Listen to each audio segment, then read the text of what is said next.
5ই August Sheikh Hasina সরকারের পতনের পর সেনাপ্রধান বিভিন্ন রাজনৈতিক দলকে যে ডেকেছিলেন এবং তিনি জাতির উদ্দেশ্যে বক্তৃতার সময়ও সেটা জানালেন, সেই যে জামায়াতের আমির সহ রাজনৈতিক নেতৃবৃন্দের সঙ্গে সভা করলেন তিনি, সেখানে তো আপনাকে ডেকেছিলেন জাতীয় পার্টির চেয়ারম্যান হিসেবে। জাতীয় পার্টি থেকে আনিসুল ইসলাম মাহমুদ ছিলেন, মুজিবুল হক চুন্নু ছিলেন। কে আপনাদের ফোন করেছিলেন? তারা বলেছিলেন যে ততক্ষণে শেখ হাসিনা সরকারের পতন হয়েছে এবং তিনি দেশ ছেড়ে চলে গেছেন? সেনাপ্রধানের অফিস থেকে কেউ একজন টেলিফোন করেছিল, এখন আমার সঠিকভাবে নামটি মনে নেই। ওনারা এটা বলেছিলেন যে সেনাপ্রধান আমার সঙ্গে কথা বলতে চাচ্ছেন, আমাদের দলের সিনিয়র নেতাদের সঙ্গে নিয়ে আমি যেন তার সঙ্গে দেখা করতে আসি। একটা সময় বেঁধে দিয়েছিলেন, এই সময় উনি ওনার হেডকোয়ার্টারে উপস্থিত থাকবেন। তখন পর্যন্ত আমরা সরকারের পতন হয়েছে বা কিছু তেমনটা জানতাম না। সরকারের পতন তখনও আমার মনে হয় সেই মুহূর্ত পর্যন্ত হয়নি। তারপরে আমরা ওনার ডাকে আর্মি হেডকোয়ার্টারে গেলাম, ওখানে বসলাম, ওনার সঙ্গে দেখা হলো।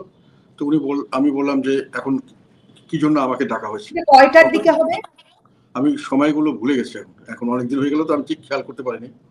মনে হয় 10টা 11টা বা 12টা এরকম হবে, 11টা 12টা সকালের দিকেই হবে, তাই না? কতটা? হ্যাঁ 12টার সময় বলেছেন, হ্যাঁ সরি 12টার সময় হলে হ্যাঁ। তারপরে আমি গেলাম, ওনারা বললেন যে প্রধানমন্ত্রী ক্ষমতা হস্তান্তর করতে মনস্থ করেছেন, তবে কিভাবে করবেন এগুলো নিয়ে একটু আলাপ আলোচনা করা আপনাদের সঙ্গে। তারপরে ওনাকে যদি আমরা প্রস্তাব দিই তাহলে হয়তো উনি সেই মেনে নিলে হয়তো উনি সেভাবে ক্ষমতা পদত্যাগ করে পদত্যাগ করবেন, চলে যাবেন বা কোথাও, এটা আমরা তখন উনি বলেননি আর কি। তো আমি বললাম যে আমাদের ছাড়া আর কাউকে ডাকা হয়েছে, বিএনপি বা অন্যান্য রাজনৈতিক দল, জামাত? তো উনি বললেন যে হ্যাঁ, বিএনপিকে খবর দেওয়া হয়েছে, জামাতকেও খবর দেওয়া হয়েছে, ওনারা পথে আছেন। তখন আমি নিজের থেকে বললাম যে স্টুডেন্টদের যে রিপ্রেজেন্ট করছিলেন আসিফ মাহমুদ আর আসিফ নজরুল, আর সঙ্গে হলো আমাদের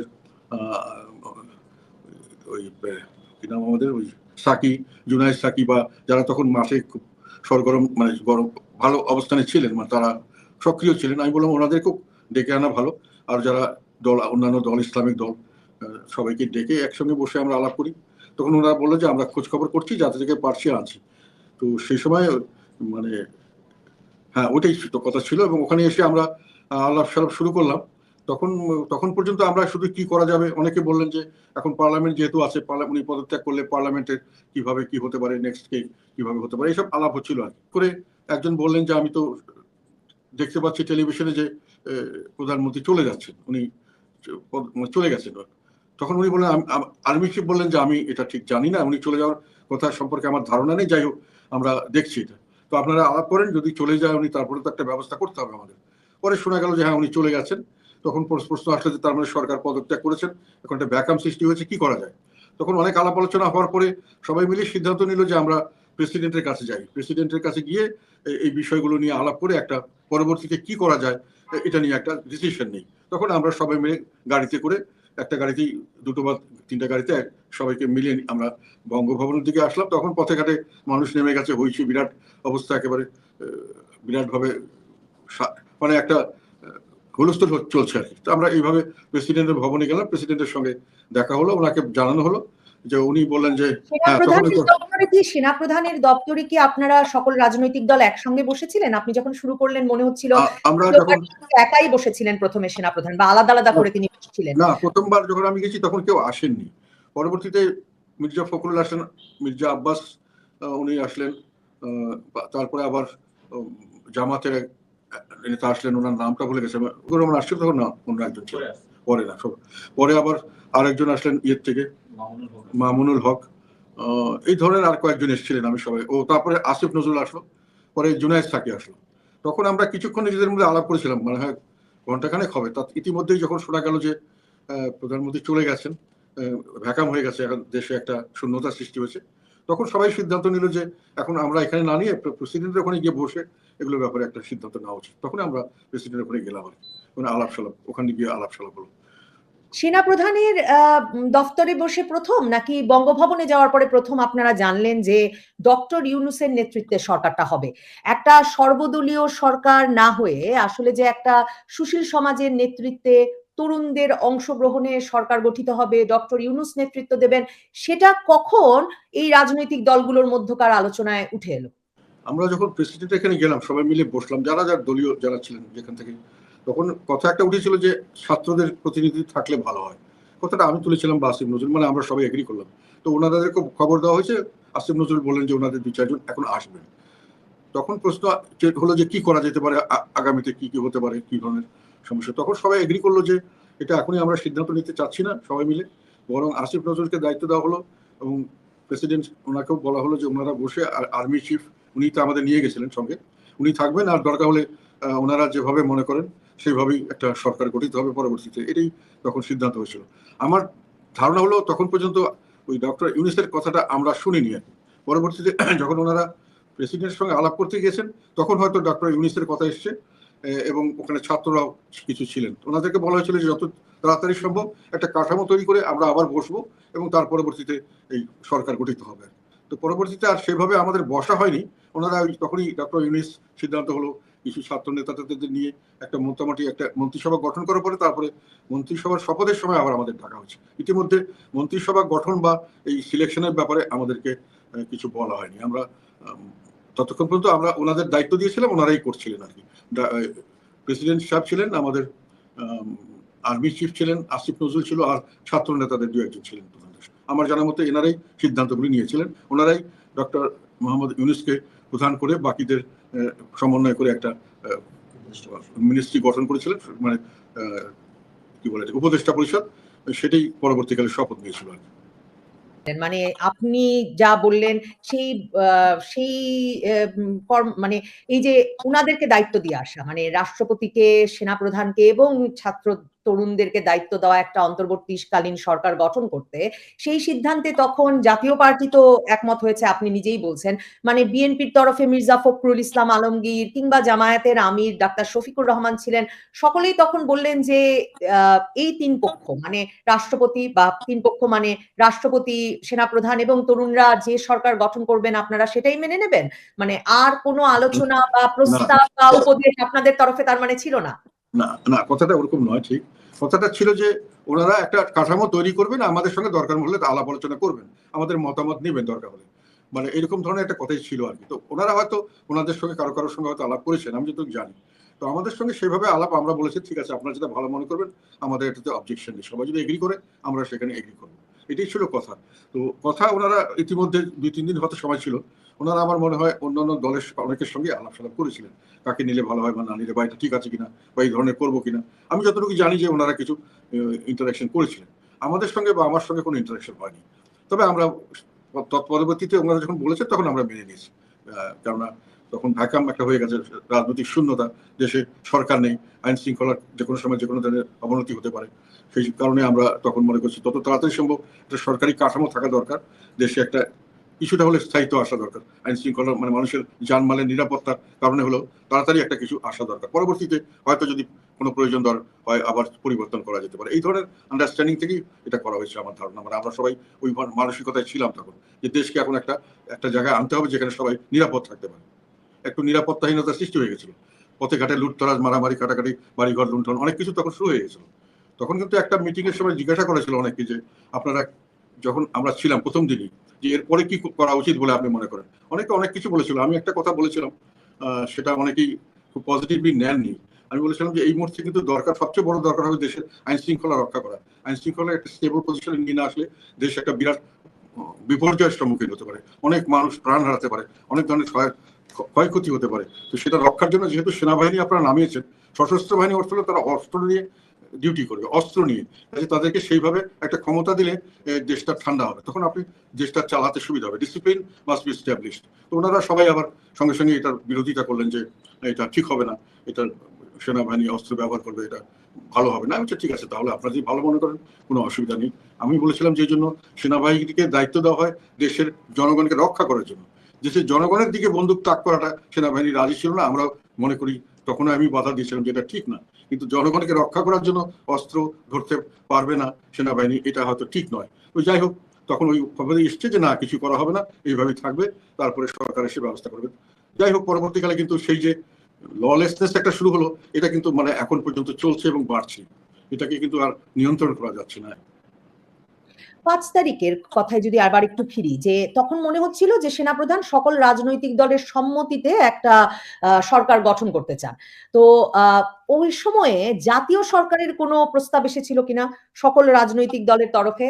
আর যে সকল রাজনৈতিক দল মিলিয়ে একটি সরকার গঠন করা, তার কোনো প্রস্তাব এসেছিল কিনা?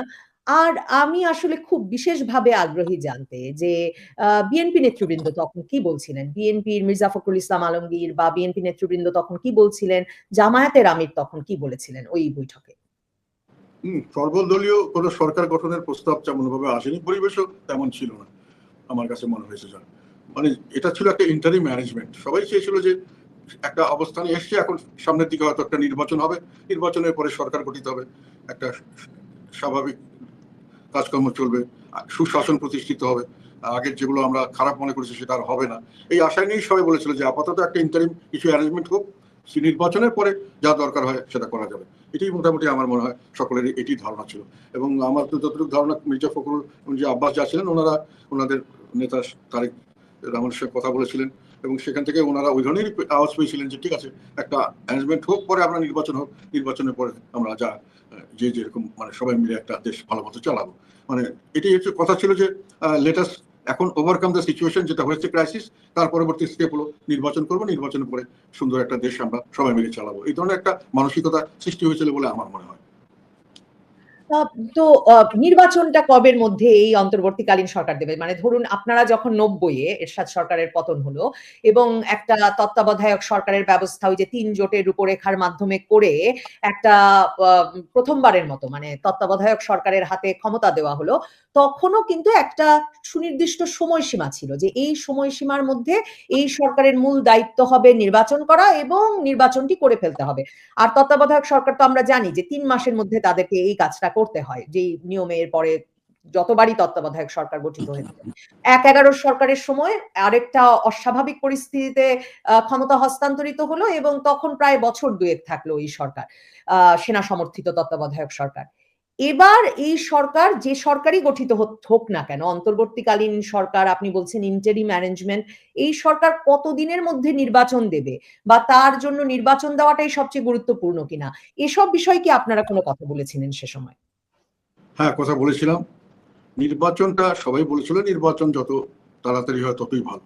তবে মনে হয় আকবরই আমি একটা কথা বলেছিলাম, বা তখন সময় প্রেস সবখানেই বলেছিলাম যে আমরা সবসময় দেখি যে নির্বাচিত সরকারগুলো পরবর্তীকালে ক্ষমতাকে কুক্ষিগত করতে চায়, সংবিধানকে আবার নিজের আয়ত্তে নিতে চায়, জনগণেরকে ক্ষমতায়নের চেষ্টা করে না।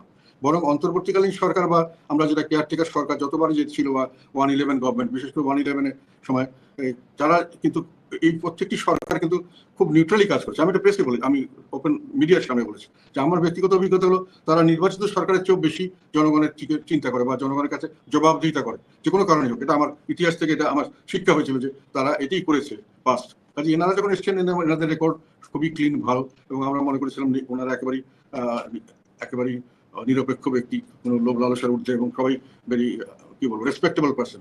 তো ওনারা নিশ্চয়ই কিছু একটা সুন্দর কিছু একটা সংস্কার করে তারপরে ওনারা নির্বাচন দিয়ে একটা ভালো পরবর্তী একটা ভালো দেশ চলবে, যেটা আর পরবর্তী রাজনৈতিক দলগুলি এটা দিয়ে কোনো মানে সংবিধানকে নিজের আওতায় এনে ব্যবহার করা, যেটা বিএনপিও করেছে, আওয়ামী লীগও করেছে, 90-র আগে অন্যান্য দলও করেছে, ওনারা যারা ছিলেন।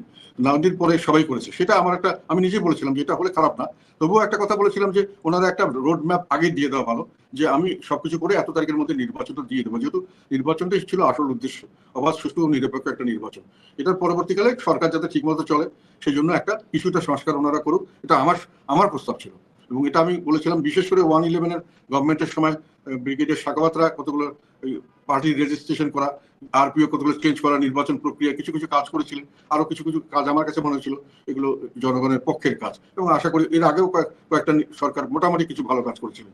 আমার ধারণা ছিল যে ওনারা হয়তো এই ধরনের কিছু কাজ করতে পারবেন। কাজে আমি বলেছিলাম যে সময় দিতে আমাদের আপত্তি ছিল না, আমরা আপত্তি নেই, আমরা দিতে চান যে নির্বাচন যদি দেরি হয় আমরা রেডি আছি থাকার জন্য।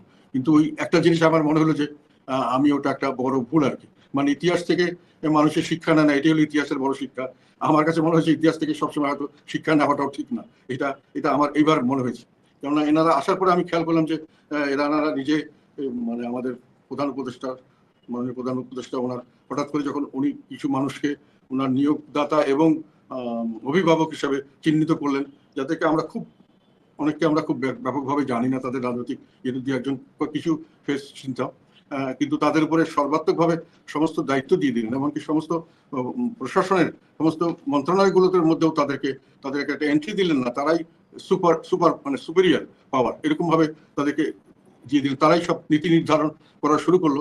তখন কিন্তু আমরা দেখলাম যে জিনিসটা ঠিক ওইভাবে থাকছে না, আমরা যেভাবে মনে করেছিলাম সেভাবে না। উনি একটা আলাদা দল তৈরি করার চেষ্টা করা হলো এবং করা হচ্ছে, এবং সেই দলকে দলীয়করণের মাধ্যমে একটা পরবর্তীকালে একতরফা নির্বাচন করে সেই তাদের দলকে চিরস্থায়ী ক্ষমতা আইনের চেষ্টা করা হচ্ছে। বিভিন্নভাবে প্রশাসনকে দলীয়করণ করা হচ্ছে, আরো দলীয়করণ সাফিসিয়েন্ট হয়নি জন্য আরো টাইম চাওয়া হচ্ছে যে সামনের দিকে আমরা এখনো তো বিএনপির লোকই সবই নির্বাচন কমিশনে আছে, কাজে তারা নিজস্ব লোক সেট করতে চাচ্ছে, তার জন্য সময় দরকার।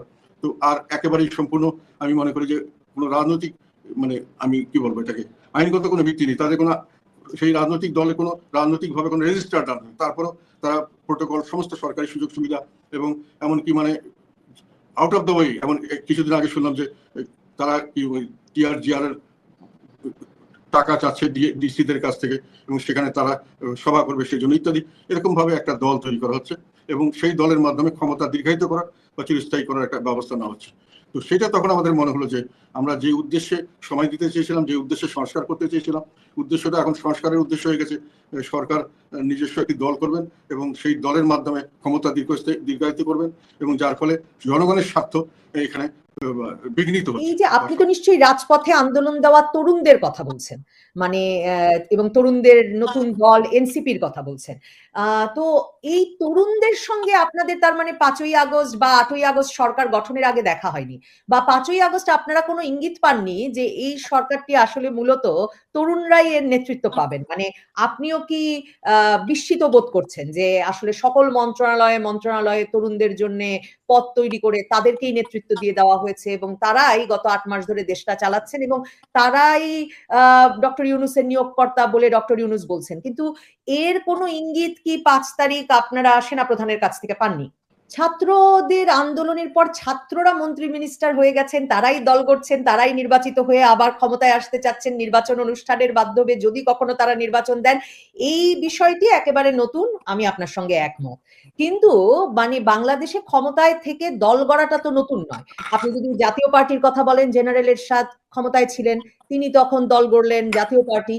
জেনারেল জিয়া ক্ষমতায় ছিলেন, তিনি তখন দল গড়লেন বিএনপি। মানে বাংলাদেশে আওয়ামী লীগ ছাড়া প্রধান যে দুটো দল, জামায়াতে ইসলামীকে মানে জামায়াতে ইসলামীও বাদ দিলে বা আওয়ামী লীগ এবং জামায়াতে ইসলামী ছাড়া বাকি যে দুটো দল, সেই দুটো দল তো আসলে কিংস পার্টি, মানে ক্ষমতায় থেকেই রাজনৈতিক দল গড়েছে। তাহলে এবার এনসিপি রাজনৈতিক দল গড়লে অসুবিধাটা কি? না, অসুবিধা কিছু নেই। কথাটা হলো যে 90-এর পর থেকে একটা ধারণা সৃষ্টি করা, মানে সবাই মিলে একমত হয়েছিল আন্দোলনের মাধ্যমে যে দল ক্ষমতা আছে তার দল মানে ইলেকশন করলে সে ক্ষমতায় থাকতে পারবে না, যার জন্য এসপি সাহেবকে পদত্যাগ করতে বলা হয়েছিল। তো এইটা 90-এর পর থেকে মোটামুটি এটা চালু আছে এখনো, এবং 96-এর 15 ফেব্রুয়ারি নির্বাচন বিএনপি একটা করতে চেয়েছিল, সেই নির্বাচনও কিন্তু একতরফা হয়েছে, কেউ যায়নি। পরবর্তীকালে জনগণের চাপে আবার পরবর্তীতে আরেকটা নির্বাচন হয়েছে, সপ্তম সংসদ জুন, এটা হয়েছিল ফেব্রুয়ারিতে, ওটা হচ্ছে জুনে, 3-4 মাসের মধ্যে। তো ওই পরবর্তীকালে আবার 2014 সালে যখন শেখ হাসিনা একেবারে আবার সংবিধান পাল্টে দিয়ে এটা করতে চাইলেন, তখনও কিন্তু জনগণের বিপক্ষে দাঁড়িয়েছিল এবং এখন পর্যন্ত জনগণ এটার বিপক্ষেই আছে। মানে জনগণের একটা ঐক্যমত হয়েছিল যে সরকারি দল থাকলে সেটা সরকারের থেকে তারা নির্বাচন করতে পারবে না, মানে সরকার এবং সরকারি দল একসাথে থাকতে পারবে না, সরকার চলে যেতে হবে, সরকারি দল থাকতে পারে।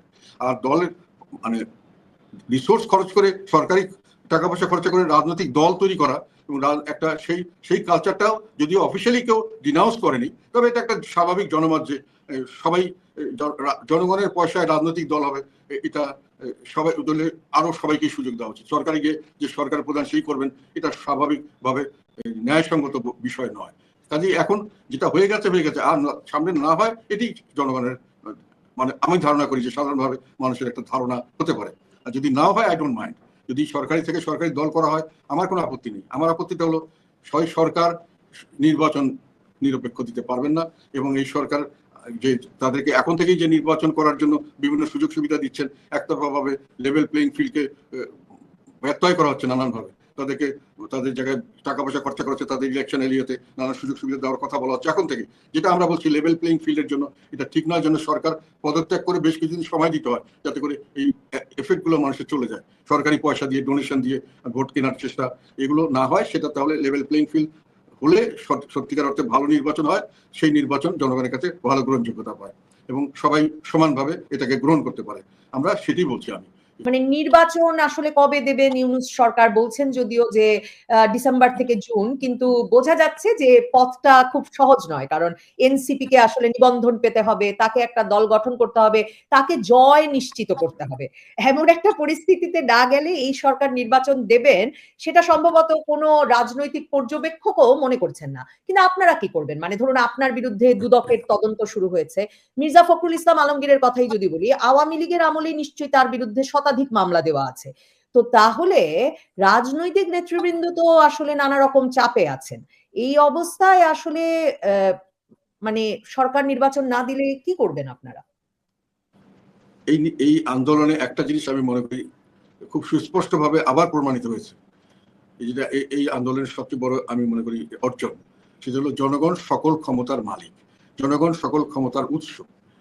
এটার জনগণ যেটা চাইবে সেটাই শেষ পর্যন্ত হবে, হতে বাধ্য করা হয়। এটা এইবার এই আন্দোলনে আবার প্রমাণিত হলো। কাজেই মামলা দিয়ে জোর করে ঠেকিয়ে অনেক কিছু করার চেষ্টা করা হতে পারে, কিন্তু আমি মনে করি যে, আমি বিশ্বাস করি যে আমরা জনগণের জন্য যদি কাজ করি এবং জনগণ যদি এটা উপলব্ধি করে, তাহলে জনগণই আমাদের শক্তি এবং জনগণের যে চাওয়া পাওয়া সেটাই শেষ পর্যন্ত বাস্তবায়িত হবে, কোনো বাধা বিপত্তি এখানে কাজ করবে না। আর দ্বিতীয় যে জিনিসটি আমাদের এই আন্দোলন থেকে যেটা আমার মনে হয় লেসন, যেটা আমরা সবসময় বলে থাকি, সেটা হলো যে প্রথমটা হলো যে জনগণই সকল ক্ষমতার মালিক, আর সেকেন্ডটা হলো ইতিহাস থেকে কেউ শিক্ষা নেয় না, এটাই হলো ইতিহাসের শিক্ষা। যেটা একটু আগে আমি কিছুটা বললাম যে কিছুটা আমিও ইতিহাস থেকে শিক্ষা না নেওয়াটাকেও প্রেফার করেছি এক কারণে, কিন্তু এইটা কিন্তু এইবার আবার প্রমাণিত হলো যে ইতিহাস থেকে কেউ শিক্ষা নেয় না, এটাই ইতিহাসের শিক্ষা। শেখ হাসিনারকে যেসব কারণে ফেসিবাদ বা যাই বলা হোক, গালাগালি করা হোক, তার বিরুদ্ধে যেটাই করা হোক, মোটামুটি একই জিনিস এবং কোনো কোনো ক্ষেত্রে আরো ব্যাপক হারে একই জিনিস বর্তমান সরকার করছেন। একেবারে ব্যাপকভাবে মোটামুটি বলা যায়, একতরফা নির্বাচন থেকে শুরু করে দলীয়করণ, দলীয়করণ এবং কোর্টকে, পুলিশকে, প্রশাসনকে বিরোধী দল দমনে ব্যবহার করা, মিডিয়ার স্বাধীনতাকে খর্ব করা, খুন গুম করা, মানে গুমটা হচ্ছে না, খুন পিটিয়ে হত্যা করা যে কোনো জায়গায়, যে কোনো মানুষকে যে কোনো ভাবে, এবং সেখানে গুম হচ্ছে না কেননা গুম করার তো দরকার নেই, গুম করতে হয় যে আমি একটা খারাপ কাজ করছি গোপন ভাবে করবো, এখানে তো ওপেন ভাবে করা হচ্ছে, একেবারে রাস্তার মধ্যে পিটিয়ে মারা হচ্ছে সকলের সামনে, কাজে গুমের প্রশ্ন এখানে আসে না। তো সবই মোটামুটি একই লাইনে চলছে এবং দুর্নীতি তো মানে আকাশচুম্বী দুর্নীতি। অনেকে বলে থাকেন, এটাকে যদিও আমি বাড়াবাড়ি মনে করি, যে শেখ হাসিনা 15 বছরে না কত বছরে কি করেছেন, এরা তো 7 মাসে তার চেয়ে বেশি করলো, বেশি করেনি হয়তো, অনেক কমই করেছে, কিন্তু করেছে। এক একটা বাচ্চা ছেলের নামে নাকি 700-800 কোটি টাকা তাদের বিভিন্ন জায়গায়। আজকে একটা রেলওয়ের একজন বলে কয়েকজনকে নাকি দায়িত্ব দেওয়া ছিল বিভিন্ন ধরনের ডেভেলপমেন্ট, একটা ফেসবুকে দেখলাম যারা ডকুমেন্ট দিয়ে কি কিছু বলছে, সেখানে প্রচুর বিশাল অঙ্কের টাকা লেনদেন হচ্ছে, কাকে কোথায় পোস্টিং ট্রান্সফার দিবে, কোথায় টিকিটের কালোবাজারি করবে, কোথায় কোন প্রজেক্ট করবে, কোথায় কাকে কোন প্রজেক্ট দেওয়া হবে, কাকে কোথায় পদায়ন করা হবে, এইসব নিয়ে টাকার খেলা হচ্ছে। এবং অনেকের এখন আবার নতুন ভাবে যেটা আমরা বিভিন্ন ব্যবসায়ীর থেকে শুনছি, তার ব্যবসা কেন্দ্রে হঠাৎ করে মব হামলা হবে কিনা, যেহেতু উনি দোষর বা কিছু, সবাই তো দোষর। তাদের কথাতে আমি একটা জিনিস বুঝে ফেলেছি, সেটা হলো যে ওই আমরা ছোটবেলায় যে একটা কথা অনেক সময় গ্রামে গঞ্জে বলতো যে তোমার এই গ্রামে ভালো মানুষ আছে বলে, আছে কি আমি, আর কি আছে বলে আমার মামু, আর কি আছে, আর কেউ নাই, আমি আর মামু ছাড়া দেশে কোনো ভালো লোক নাই, সবাই দোষর বা দোষর বা সরাসরি। কাজে সবাইকে ধমক দেওয়া যায়, তুমি দোষর, তুমি তোমার বিজনেস করতে পারবে না। এখন তারা পয়সা দেয়, অনেক লোকে বাড়িতে বসবাস করছে, ব্যবসা বাণিজ্য করছে মাসে ভাড়া দিয়ে, এবং একজনের কাছে না, বিভিন্ন লোকের কাছে। কাজেই আমি মানে যেটা বলেছি প্রথম বারংবার, যে ফেসিবাদ যদি বলে থাকে শেখ হাসিনাকে, এটা নতুন টান। আমি ফেসিবাদ কথাটা আমাদের দেশে আগে কোনো সময় ইউজ হয়নি, এক কর্তৃত্ববাদ, স্বৈরাচার এসব বলতাম আমরা। যাই হোক, ফেসিবাদটা শিখলাম নতুন। এই ফেসিবাদকে বাদ দিয়ে আমি যেটা আনলাম, সেটা তো ফেসিবাদের চেয়ে ভালো কিছু নয়, এটা তো নব্য ফেসিবাদ। একটা জায়গায় দেখা যে না, উনি এটা করতেন, আমরা এটা করছি না, সব বড় বড় কথা বলা হচ্ছে, কিন্তু টাকা পাচারের কথা ইত্যাদি সবই তো আমরা দেখছি। আর অত্যাচারের কথা তুমি যেটা বললা, আমি তো চাকরি করেছি 25 বছর, আমাকে এরশাদ সাহেবের, আমি খুব খুব গুরুত্বপূর্ণ জায়গাগুলোতে কাজ করেছি বিভিন্ন সময়, শেষ পর্যন্ত। এরশাদ সাহেব যখন ক্ষমতায় ছিলেন তখন আমাকে, এরশাদ সাহেব চলে যাওয়ার পরে আমার বিরুদ্ধে নোটিশ দিয়ে, পেপারে নোটিশ দিয়ে আমার দুর্নীতির খোঁজ করা হয়েছিল বিএনপির আমলে। তারপরে আমাকে কিছু করতে পারেনি। আর সে 2014 আমি নির্বাচন না করার পরে যখন মন্ত্রিত্ব রিফিউজ করেছি, তখন শেখ হাসিনা ওই মন্ত্রিত্ব নিয়ে আমার সব কাজ করে বড় ধরনের ইনকোয়ারি করে কিছুই পায়নি। আমি এই প্রায় আমার বয়স অনেক হয়ে গেছে, যাই হোক এই 75-77 আমার নামে কোনো সময় সিভিল সুটও একটা ছিল না। এই 2-3 মাসের মধ্যে একটা সুযোগ হয়েছিল যে এই আমাদের একটা অপোজিট পার্টি করেছে আমার ভাবির নাম দিয়ে, যাই হোক ওনারা একজন করেছিল যে আমি ইলিগাল ভাবে, ওইটা একটা সিভিল সুট আমি দখল করেছি, সিভিল সুট, ক্রিমিনাল সুট না। মানে আমি নিয়ম কানুন মানে মেনে করিনি বা কিছু একটা এরকম, তাকে তাকে তাকে বের করে দিয়েছিলাম পার্টি থেকে। সেটা ছাড়া সিভিল সুটও ছিল না। এখন আমার নামে আমি ঠিক জানি না, হিসাব নেই, 10-12টা মামলা, খুনের মামলা ইত্যাদি বিভিন্ন মামলা, আবার একটা দুর্নীতির মামলা হলো। তো এগুলো আমি বিশ্বাস করি যে জনগণ এগুলো জানে বুঝে, এবং জনগণের জন্য আমি যদি কাজ করি জনগণ আমাকে রক্ষা করবে, জনগণই আমার রক্ষা কবচ এবং জনগণই সকল ক্ষমতার মালিক, এটা বিশ্বাস করি আমি কাজ করছি। কাজে মামলা মোকদ্দমা দিয়ে অন্য কোনো ভাবে এই ফেসিবাদী কায়দায় আমাকে ঠেকানো যাবে না। গতবারও কিন্তু গত সরকারের আমলেও আমাকে ঠেকানো যায়নি। আমি কোনো কথা যেটা বিশ্বাস করেছি সেটা বলেছি, অনেক ঝুঁকি নিয়ে কথা বলেছি, অনেক কাজ করেছি, অনেক ধরনের সমস্যা সৃষ্টি হতে পারতো, তারপরেও কিন্তু আমি আমার নীতি থেকে বিচ্যুত হইনি। সকল দলকে নিয়ে নির্বাচন করতে হবে, ইনক্লুসিভ নির্বাচন ছাড়া আসলেই কোনো নির্বাচন বলা যায় না। এটা আমি শেখ হাসিনার সময় পার্লামেন্টে বলেছি, বাইরে বলেছি, লিখেছি, আর্টিকেল আছে আমার, যে সব দল না নিয়ে আসলে এটা অবাধ সুষ্ঠু নিরপেক্ষ নির্বাচন হয় না। অবাধ নির্বাচন মানে হলো অবাধভাবে সবাই ভোট দিতে আসবে এবং অবাধভাবে সবাই ভোটে দাঁড়াতে পারবে, সব দল, যেগুলোকে আপনি বাতিল করেননি, নিষিদ্ধ করেননি। এখন যেটা করা হচ্ছে, আওয়ামী লীগকে তো নিষিদ্ধ করা হয়নি, আওয়ামী লীগকে কেন আপনি প্রশাসন করতে দেবেন না? আমাদেরকে তো নিষিদ্ধ করা হয়নি, আমাদেরকে কেন আমরা গাজা প্যালেস্টাইনে মানুষ মারা যাচ্ছে তার প্রতি আমরা একটা সহানুভূতি জানিয়ে একটা শোক মিছিল করবো, সেটা আপনি করতে দেবেন না কেন? বিভিন্ন জায়গায় বাধা দেবেন কেন? এটা হলো কি জ্যান্ত কবর দেওয়া আর কি। মানে তারা, আওয়ামী লীগ তো এখন বিচার করতে হবে, তাদের দোষ বের করতে হবে, বিচার করতে হবে, ফাঁসি দিতে হবে, তারপরে না আপনি কবর দেবেন। ওনারা আগেই কবর দিয়ে ফেলছেন এবং বলছেন যে ওনাদের ধারণা হলো বিচার তো আমরা করবোই এবং সেই বিচার থেকে ফাঁসি হবেই, কাজে আগেই কাজটা আগিয়ে রাখলাম, মানে আগেই কবর দিয়ে দিলাম, তাদেরকে কোনোখানে কোনো কাজ করতে দেওয়া হবে। আমাদের কোথায়, ওনারা কবর দিতে চাচ্ছেন আগেই, বিচার করবেন পরে, এবং বিচারের রায় ওনারা জানেন, বিচার করার পরে ওনারা রায় দিবেন যে ওনারা এটাকে ফাঁসি, এবং তার ফলে মৃত্যু তো হবেই, কাজেই কাজটা আগিয়ে রাখলাম, এই আর কি ওনাদের অ্যাটিটিউড। এটা সারা বিশ্বে গ্রহণযোগ্য হবে না, দেশবাসীর কাছে গ্রহণযোগ্য হবে না। এই নির্বাচন করে যে নির্বাচনে যে সরকার আসবে সেটা কোনো বৈধতা দেশে বিদেশে আসবে না, এবং দেশে কোনো স্থিতিশীলতা আসবে না, এই কথাটা বুঝতে হবে। কেননা এতগুলো লোকের সাপোর্ট দেওয়া একটা দল, রাজনৈতিক দল, তার কিছু নেতা খারাপ কাজ করতে পারে, তার বিচার সবসময় হবে। ক্রিমিনাল কোর্টের বিচার, ক্রিমিনাল কেসের বিচার যে কোনো সময় হতে পারে, যে কোনো দিন শুরু হতে পারে। আপনার ক্ষমতা আছেন, এখন বাদ দিচ্ছেন, এখন যারা তাদেরকে বলছি আমি, আপনি যখন ক্ষমতায় থাকবেন না তখন আপনাদেরও বিচার হতে পারে, অনেক কিছু ক্রিমিনাল বিচার 10 বছর 15 বছর পরে হতে পারে। আমাদের এরশাদ সাহেবকে একটা বিচার অন্যায়ভাবে আমি মনে করি 14 বছর পরে মঞ্জুর হত্যা মামলার বিচার দেওয়া হয়েছে, তখন উনি মঞ্জুর সাহেব মারা যাওয়ার 14 বছর পরে। তো কাজে যে কোনো সময় যে কোনো বিচার তো হতেই পারে, বিচার সবসময় হবে। সংস্কার এটা কন্টিনিউয়াস প্রসেস, আজকে আমি এটা কাজ করছি, কালকে দেখছি কাজটা সঠিক হচ্ছে না, এটাতে জনগণ নানানভাবে খারাপ, জনগণের জন্য ভালো হচ্ছে না, ক্ষতি করছে, আমরা আবার চেঞ্জ করবো। সেটাই হলো সংস্কার, ইজ এ কন্টিনিউয়াস প্রসেস, বিচার ইজ এ কন্টিনিউয়াস প্রসেস, এটা কোনো সময় ঠেকে না, এটার জন্য অন্য কিছু ঠেকে থাকতে পারে না। যে এটা করতে হবে, এটা হবে, উনি ওটা বলেছেন, এই নির্বাচন তাড়াতাড়ি করতে হবে, আমি ওনার কথা বক্তৃতা থেকে বলছি, আমার সঙ্গে পার্সোনাল আলাপ হয়, আর সব দলকে নিয়ে করতে হবে, এবং ওনাদের দায়িত্ব সব দলকে সমান সুবিধা দেওয়া। কখনোই স্বরাষ্ট্র অ্যাডভাইজার, কি বলে এটাকে, উপদেষ্টা, কখনোই বলতে পারেন না যে আওয়ামী লীগ নির্বাচন প্রশাসন করতে পারবে না। আওয়ামী লীগের সঙ্গে আমার কোনো সখ্যতা বা তাদের ভালোর জন্য বা তাদের খারাপের জন্য বলছি না, এটা একটা নীতিগত সিদ্ধান্ত। আপনি তাকে আপনি ব্যান্ড করেননি, তাকে কেন আপনি করতে দেবেন না? আপনি জাতীয় পার্টিকে ব্যান্ড করেননি, আপনি কেন করতে দেবেন না? আর ব্যান্ড যে করবেন, জাতীয় পার্টি কিসের উপর ব্যান্ড করবেন? আমি কি আইন ভঙ্গ করেছি? আমি যদি 2024 নির্বাচনে যদি ধরি যে এটা আমরা করেছি, এটাতে কি কোনো আইন ভঙ্গ হয়েছে? আপনি বলতে পারেন জনগণের প্রত্যাশা অনুযায়ী, মানে জনগণ দেখবে সেটা, আমরা ভোটে যাবো, জনগণ মনে করবে যে উনি ভালো কাজ করেনি, উনি আমাকে ভোট দেবে না। তার জন্য তো আমার তো কোনো, আমি তো কোনো ক্রিমিনাল অফেন্স করিনি, আপনি ব্যান করবেন কিসের উপর, কি আইনে করবেন? রাজনীতিটা আসলে কোন দিকে যাচ্ছে আপনার কি মনে হচ্ছে? মানে এই যে এত আপনি আওয়ামী লীগের মিছিলের কথা বললেন, এত হামলা মামলা গ্রেফতারের পর আওয়ামী লীগ এখন সারা বাংলাদেশ জুড়েই জেলায় জেলায়, ওয়ার্ডে ওয়ার্ডে, থানায় থানায় ঝটিকা মিছিল বের হচ্ছে, এবং স্বরাষ্ট্র উপদেষ্টার কড়া কড়া কথার পরেও আসলে পুলিশ তো আর ওই মিছিল ঠেকাতে পারছে না, পাল্টা আরো অনেক গ্রেফতার করছে। কিন্তু আওয়ামী লীগের মিছিল যে সংখ্যায় বাড়ছে এবং মানে দৈর্ঘ্যে বাড়ছে, সেটা মানে মিছিল বড় হচ্ছে, এটা কিসের আলামত? এটা এটা স্বাভাবিক হতো, এটা তো হবেই, মিছিল বড় হবে এবং সামনের দিকে আরো শক্তিশালী হবে। কারণ বর্তমান সরকার প্রতিটি ক্ষেত্রে বলতে গেলে আওয়ামী লীগের চেয়ে ভালো কিছু করতে পারছে না। মানে আমি যেটা বললাম, যেটা ফেসিবাদ আখ্যা দিয়ে আওয়ামী লীগের সব ধরনের মানে কি বলবো একটা সিল করা হলো, সেটা কিন্তু ওনাদের গায়ে এখন এসে যাচ্ছে। অনেক জন সাধারণ লোকের মধ্যে অনেকেই বলছে আওয়ামী লীগ ফেসিবাদ ছিল, জানি উনি খারাপ, তা আপনি তো হচ্ছে ভালো কিছু করছেন না, আপনি তো হচ্ছে খারাপই করছেন অনেক ক্ষেত্রে। চাঁদাবাজি তো আমি বন্ধ হয়নি, আমাকে তো ফুটপাথ রাস্তাঘাট তো দখল হয়ে যাচ্ছে এখনো তো আমি স্বাভাবিকভাবে ব্যবসা বাণিজ্য করতে পারছি না, আমি স্বাভাবিকভাবে পথ চলতে পারছি। বরং আওয়ামী লীগের সময় একটা নিরাপত্তা ছিল, চাঁদাবাজির একটা হিসাব ছিল, কে নিবে চাঁদা, কতটুকু নিবে। এখন তো কোনো বেহিসাব, 3-4 গুণ চাঁদা দিতে হচ্ছে, একসাথে 3-4 জন লোককে চাঁদা দিতে হচ্ছে। 3-4টা জায়গায় অফিসে গিয়ে কাজ করতে গেলে আগে ঘুষ দিলে একটা জায়গায় কাজ হতো, এখন থেকে 10 জায়গায় ঘুষ দিয়েও কাজ হচ্ছে না। তো কাজে মানুষের মনে করছে তো ভালো তো কিছু পাচ্ছি না, তো এটাকে চেঞ্জ করতে হবে। তখন আওয়ামী লীগের সমর্থন বাড়বে, আওয়ামী লীগের লোকের স্বাভাবিকভাবে ওদের উপরে মানুষের আস্থা আস্তে আস্তে বাড়বে। আপনি তো ভালো কিছু দেখালে ওদেরকে মানুষে ভুলে যেত চির জন্য, এটা তো আপনি করতে পারছেন না। এখানে তো সবচেয়ে বড় ব্যর্থতা বর্তমান সরকারের, কিন্তু ওনারা এটা বুঝতে পারছেন না, গায়ের জোরে করতে চাচ্ছেন। আর একটা কথা হলো, আপনি যদি নির্বাচনে তাদেরকে না আসতে দেন, তাহলে আপনি একটা বিষ করা বা একটা মানে কি বলবো এটাকে টিউমার আপনি শরীরে রেখে দিলেন।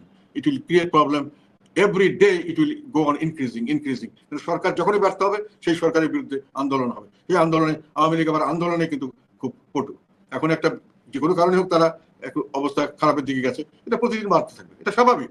এটা স্বাভাবিক, যাদের সামান্যতম রাজনীতি সম্পর্কে জ্ঞান আছে তারা বুঝতে পারবে, এবং দেশে কোনো স্থিতিশীলতা আসতেই পারবে না যতক্ষণ পর্যন্ত এগুলো জিনিসকে আমি রিজলভ না করবো, গায়ের জোরে করবো। এটা তো গায়ের জোরে করার জিনিস নয়, এগুলো স্বাভাবিক প্রক্রিয়াতে আসতে হবে। আর গায়ের জোরে ওনারা যেগুলো করতে যাচ্ছে কোনোটাই টিকবে না। যেটা বলছো তুমি, আরেকটা কথা, ওনারা কি দিকে যাচ্ছে, ওনারা সবচেয়ে বড় কথা দেশকে বিভক্ত করেছেন, এবং হিংসা এবং প্রতিহিংসাকে ওনারা প্যাট্রোনাইজ করছেন। সবসময় এটার ফলাফল হয় যে ঘৃণাকে দিয়ে তুমি আবার ঘৃণা কিনবে, প্রতিহিংসাকে দিয়ে প্রতিহিংসা কিনবে, এবং হত্যাকে দিয়ে তুমি হত্যা কিনবে। তুমি যতই যেটা করবে সেটা প্রতিফল সেইভাবে আসবে।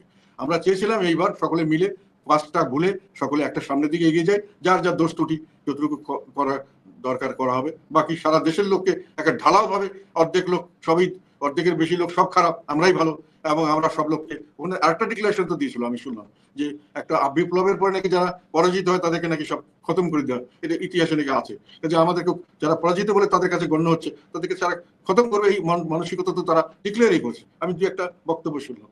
তো খতম করতে গেলে তো আমরা খতম হয়ে যাবো, খালি গলা আগিয়ে দিব না, চুরি মারবেন, এটা তো হয় না কোনো দেশে। আমি হতে পারি, আমি দুর্বল মানুষ, সব মানুষ তো এরকম থাকবে না, তারা তো রুখে দাঁড়াবে।